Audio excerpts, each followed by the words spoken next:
Hello everyone, Gamer is here along today with another video, how to play D&D 101. If you like my content, please like and subscribe and comment down below. But further ado, on with today's video. So, you decide to play Wizard, the spell casting spell house of D&D. When you're starting to play a Wizard, your main stats that you're going to be mostly focusing on is your intelligence, and really it's going to be mostly your intelligence stat, but here are tips and tricks on what you need to do if you want to build a very good wizard. So, let us begin. Wizard, clad in silver robes clad both in silver robes and also other magical items on them, including their spell tome that they keep at their waist with their staff.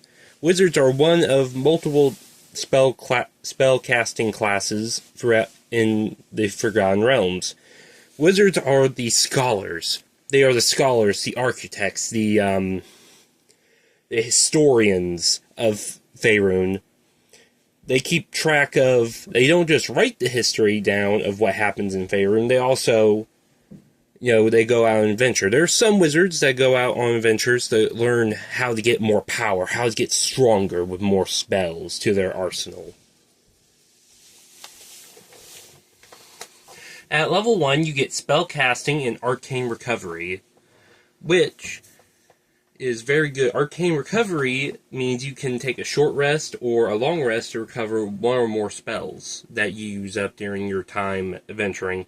You get to know 3 cantrips, so number of 3 cantrips, so you can learn multiple different types of spells, and you get 2 first level spells.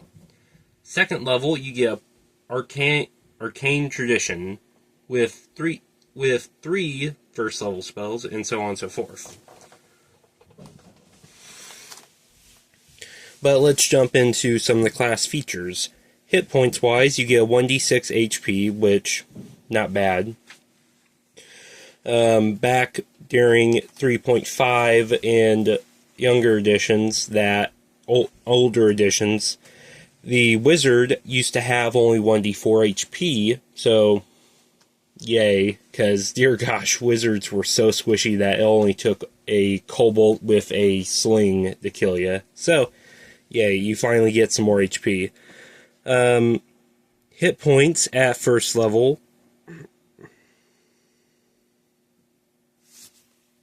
Hit points at your first level is 6 plus your Constitution modifier, which that's another good one. So if you are someone who likes to play as a battle mage, this is another way to go do it.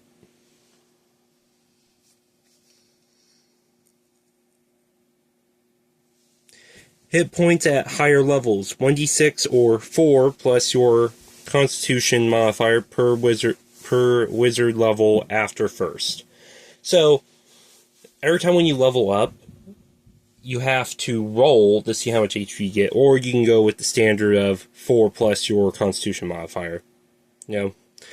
So, proficiency, armor, none, so sadly you can't wear armor, but there's spells that rectify this. Weapons, you can use daggers, darts, slings, quarterstaffs, light weapons, and light crossbows. Means anything that's like a hand crossbow or just a very light crossbow you can use. Saving throws, intelligence and wisdom. Skill, choose 2 from your arcana, history, insight, investigation, medicine, or religion, so best choice. Equipment. Start off with the following equipment in addition to your equipment granted by your background. A quarterstaff, or B, or dagger. A component pouch, or arcane focus. So, a component pouch is items. It's like, how can I explain it? So, it's basically some wizards, they have to use certain items, certain, ingredients in order to cast their spells. Or, you can be the wizard that uses arcane focus, like a staff, a wand, or a crystal ball in order to cast his spells at you. That's where it's, you don't need to compound opponents for certain things. Sometimes you can just use a, arcane focus to do all that. A Scholars Pack or Explorers Pack. If you're ever starting off the game, if you're not in a city or in a town doing your main adventure, I would suggest you start off with the Explorers Pack, because you get more stuff with the Explorers Pack, and your Spellbook. Spellbook, crucial. Dear gosh, there is so many reasons why you don't want to lose the Spellbook. Like, there is so many reasons. All it takes for someone to defeat a wizard is if you can steal their Spellbook and force them to waste all their spell slots. Because the thing about wizards is, they will keep all these spells in their book.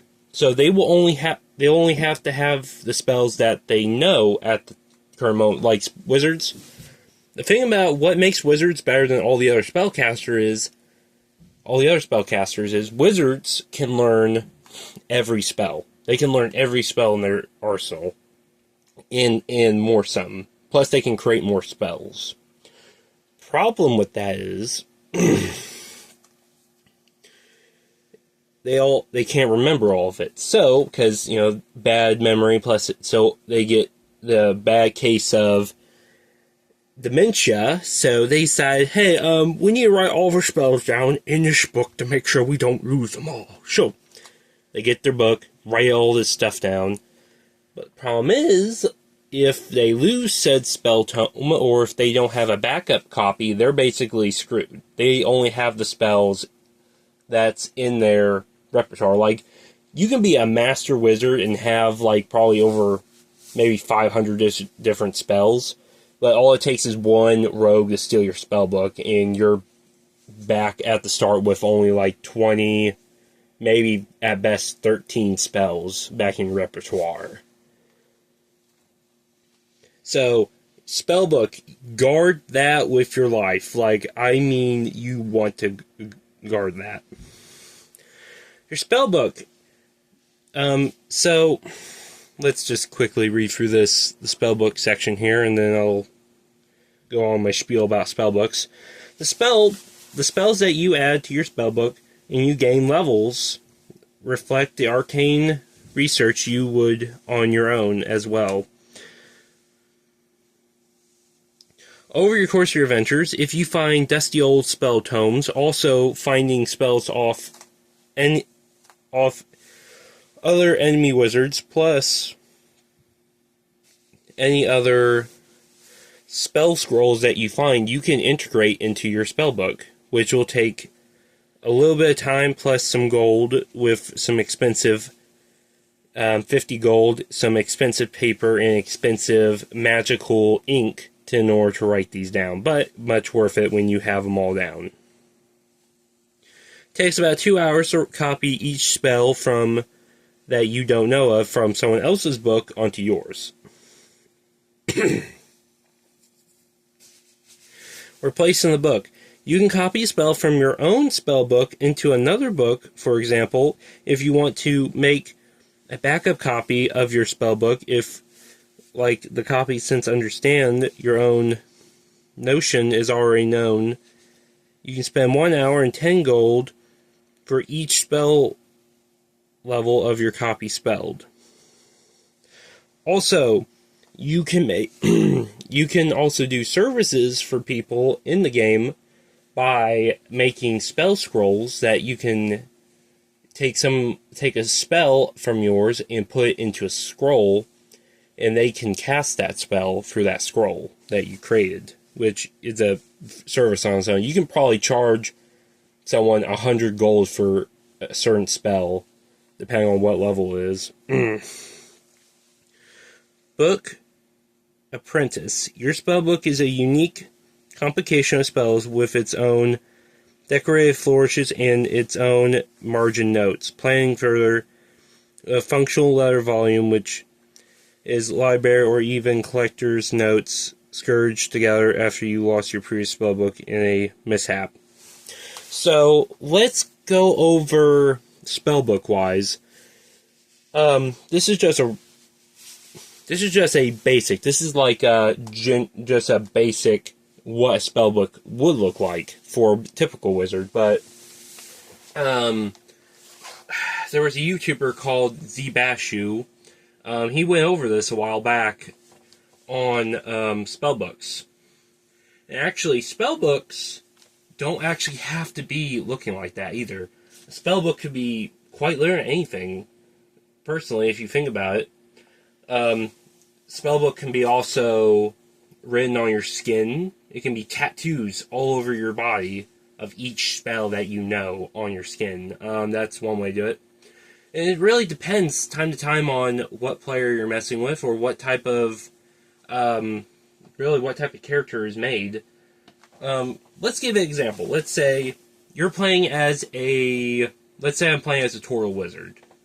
You know, big turtle folk has a big shell on my back, and I'm walking around. So, as a wizard, I'm like, since I have to go into the ocean a lot of times, so I say, why not? Let's start inscribing my shell with all these spell runes. So, over the period of my adventures, I'm going to keep taking spells that I know and learn, and I'm going to inscribe them onto my shell, onto my back at all times. So, constantly I will have, all these spells on my back, so I don't have to lose my book. I just have them all over my back. And also, that's another issue. Also, other spells, your spellbook can be anything, really. It's up to your imagination how you do your spellbook. For example, it can be a pile of notes held together by string and a little bit of glue, just a big pile of, mix and match pages held together by glue and string and ropes just to make this book. Or you can have a book made out of pure gold. Just each page is made out of gold or silver, thin flattened pieces of silver and gold or copper etched with acid, or inscribed with glowing materials onto the pages of it. Really, there's so many ways you can come up with spell books. Most of the time, it's probably best just to have a book, just a simple spell book. But I say you go creative with this. I would say ask your DM how you would want to do your spell book. Make it creative, make it funny, make it awesome. Now, if you really want to, you can be like a elf wizard who lost, his leg to an accident with a spell, and all of his spells are inscribed onto this prosthetic leg. And also, he has a scroll with all his spells down inside his prosthetic leg. Or if you're a powerful, wizard who carries this staff, this super tall, this very long staff with every spell etched into it that you know of. There's many ways you can go with making a spell book. But, let's continue on forward. Preparing and casting spells. As a wizard, you have to prepare spells. So, you go into your book, you quickly look up what you need.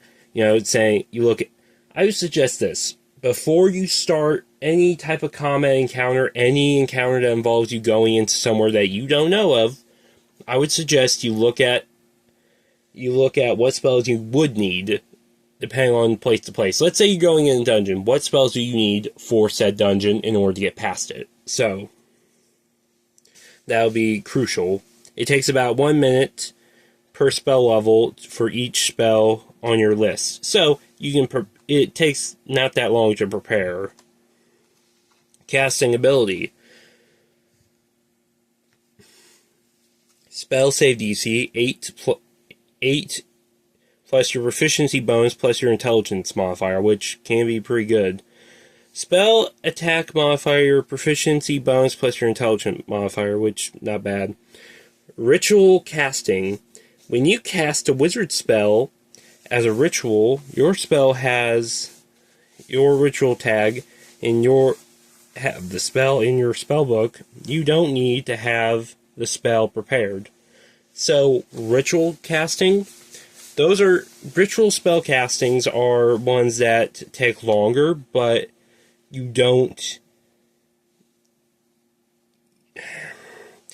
have to have the spell prepared. As long as you know the spell and you have it in your spell book, you can, as long as it is a ritual spell, you can literally pull that straight out of your spell book and just start doing it. Very simple. Where were we? Learning spell focus. You can use arcane focus. See in chapter 5, equipment. Spell focus is your wizard spell. So it can be a wand, it can be a quarterstaff, or it can be a focus crystal ball. Learning spells are first level or higher. Basically, you learn the spells during time, and also, while you're on your way through your journey, you can take spells from people that you defeated or you learned from books, learn them, jot them down on your book, and continue.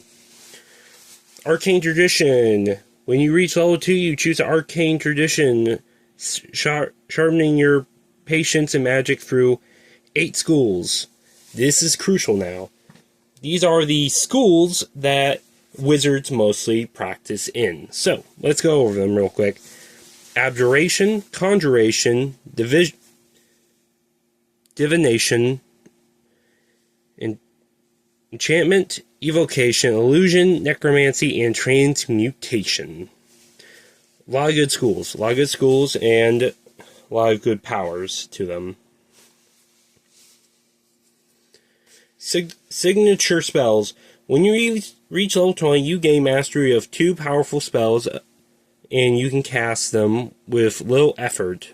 It means you don't have to use that many spell slots in order to cast said spells. So, very good. So, let's go over the schools real quick. And this is going to be more of a rough translation through the schools, because, if I read this, it'll take forever. So, we're going to go over it real quick. School of Aberration. Basically emphasizing magics of block, banish, or protection spells. Basically shields, wards, and so far here and there. Abjuration Servant. Being when you select this school at second level, you can... The gold in time it must copy of Aberration spell of your spellbook is halved. So, this feature also follows all the other schools of magic. So, here we go. Arcane Ward. Starting at second level, you can weave magic around yourself and protect yourself. While you cast an Abjuration spell at first level, higher, you can simultaneously use stand spells magic, create wards on yourself. That lasts until you finish a long rest, which, not bad.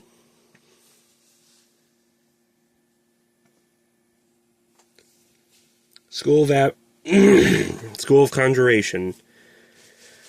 As a conjurer, you focus mostly on conjuring things, means summoning things from other planes, summoning things, or materializing things in your hands. Your speciality is to summon, make portals, and be very flexible when you're bringing in more allies to help you in combat. So basically, you're the go-to character to, teleport other players to other locations, or teleport yourself to some places. Or you can summon some more homies to help you out fight enemies. So, Conjuration is a good one to go with. Minor Conjuration. Starting at second level, when you select the school, you can use action, conjure up an inanimate object in your hand, or on the ground. Occupy space larger than 3 feet, and side weight is no more than 10 pounds. So, there's limits to minor conjuration, but you can conjure up anything you want. It means it can be a goblet, a chalice, or even a wand or crystal ball, just to be specific. Beginning transposition. Starting at 6th level, you can take action to teleport up to 30 feet unoccupied space when you can see. Alternatively, you can choose the space within range and occupy a small or medium creature. So basically, it allows you to teleport somewhat at 30 feet at best. Focus conjuration. Being at 10th level, you can concentrate on conjuring spells. Your concentration can't be broken as a result of taking damage. Durable summons. Starting at 14th level, any creature that you summon or create with the conjuration spell has 30 temporal HP, which is very good, especially when you summon a lot of stuff. School of Divination. As a divination spellcaster, basically, you're like, how can I put it? So it's like the Jedi. You are peering into the future. You're seeing what's up ahead, what's the problem, what type of problem that you're about to face, and you're going to figure out what's the best way I can solve said problem. Also, you'll be very much dice savvy, especially with the D20.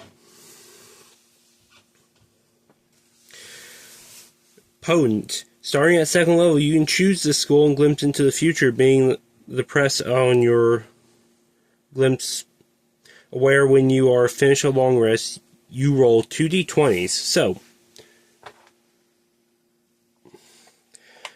basically, you roll your d20 twice. At the start of each day. And basically, these are your important rolls. So, what you can do with these important rolls is, let's say if... Basically, you can use both these important rolls to re-roll a failed save or any failed... Or during your combat with someone, you can use your portent dice on that enemy. So, let's say you got 6. And let's say a goblin got a crit. You can use your portent dice and cause him to fail. Automatically, just snap of fingers. Twist of fate on him. On forwards, we get... Moving on forwards, we get the Eternal Sight. So, seeing into fear of plane within 60 feet of you. So, not bad. Also, we get Greater Conservation. You can read any language. See invisibility, so you can see invisible creatures and objects 10 feet of you when you're within line of sight. Greater portent. Your vision dreams intensely and currency your mind. You roll 3d20s on your portent feature rather than 2. So basically, if you team this up with Halfling, so you have basically... It's like I keep forgetting what's the chance of this. It's like 5% chance. It's like a 5% chance of you keeping it's probably even 1%. It's like almost like 2 or 5% chance of you keeping a natural 1 from a D20. So that's broken. Plus, if you get the lucky feature and also get like another rolling thing, you can basically be a dice monster on the field. Basically, you keeping a natural 1 every time when you roll is like 0 almost. But on forwards, School of Enchantment. Basically your repertoire is enchant. Basically, you can cause enemies to get weaker, stronger, cause them to lay down their arms, or cause them to give up fighting. Not bad, not bad. Skull. So at the start, you get Hypnotic Gaze. At the start, you can charm someone, but they have to save against your spell DC. Instant Charm. So basically, you can do the same thing as your other charm. Split Enchantment and Alter Memories. This one is broken. Alter Memories, basically you can alter someone's memories a little bit to realize that it wasn't you who did the crime, or it's you been a part of their group for a while. You know, a lot of ways you can roleplay this. School of Evocation. This is fun. This is the class where a lot of people play in.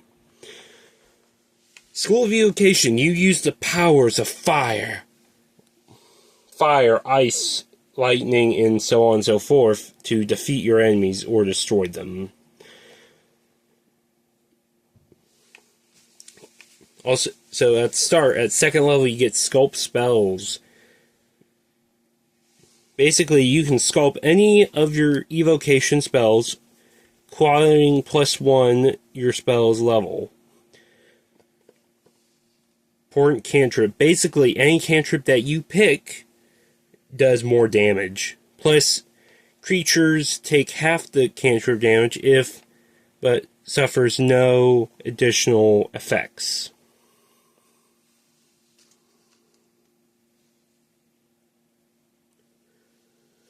Here it is. Empowered Evocation. Beginning at 10th level, you add your intelligence modifier to your damage roll. So basically, more damage. Not bad. And starting at 14th level, you get Overchannel. Increase the power of your simpler spells when you cast spells at 1st or 5th levels. Deal damage. You can deal maximum damage with the spell. The first time you suffer adverse effects with this feature, finish a long rest and take 2d12 necrotic damage at each level of spell's imminent effects.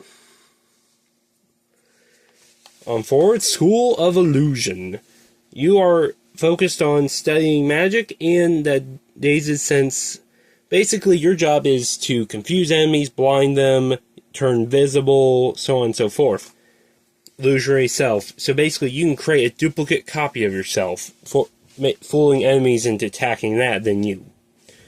Illusory reality. You can confuse multiple enemies and also create an environment that is not real, but your enemies believe it is.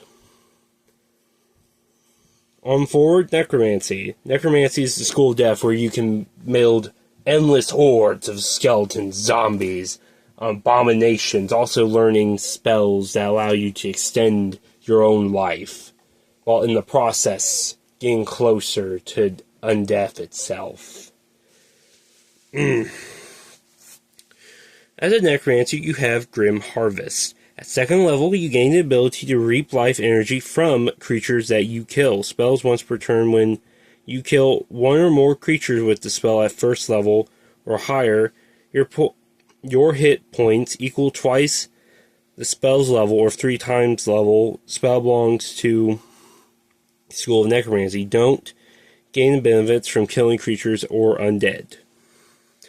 Undead Thralls. At 6th level, you can add Animate Dead spell to your spellbook already. You can cast Animate Dead, target additional corpse. But specifications has to be a pile of bones or creating another zombie or skeleton as appropriated.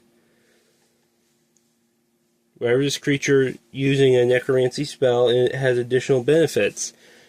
Creature's hit points maximum increase by an amount equal to your spell level. So you can have more. Your undead creatures get more HP. The creature adds your proficiency bonus to your weapon damage roll, So basically, it takes your proficiency bonus and adds that to its damage roll. So basically, you'll have a very good follower helping you out. Endure to Undeath. Being at 10th level, you have resistance to necrotic damage. Hit points can't be reduced. But also, dealing with undead and focus animation them, you become endure to some ways worse effect. Command Undead. Starting at 14th level, you can use your magic on undead under your control. Those by others, wizards' actions, 60 feet of you, so on and so forth. Depending on how many skeletons or zombies you have, is how many you can control. School of Transmutation.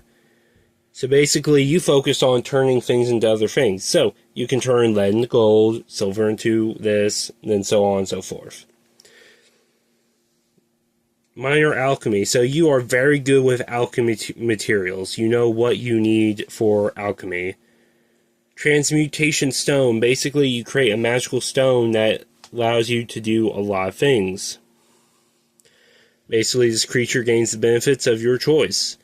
It gets dark vision 60 feet, an increased speed of 10 feet, proficiency in Constitution saving throws, resistant to acid, cold, fire, lightning, or thunder damage of your choice.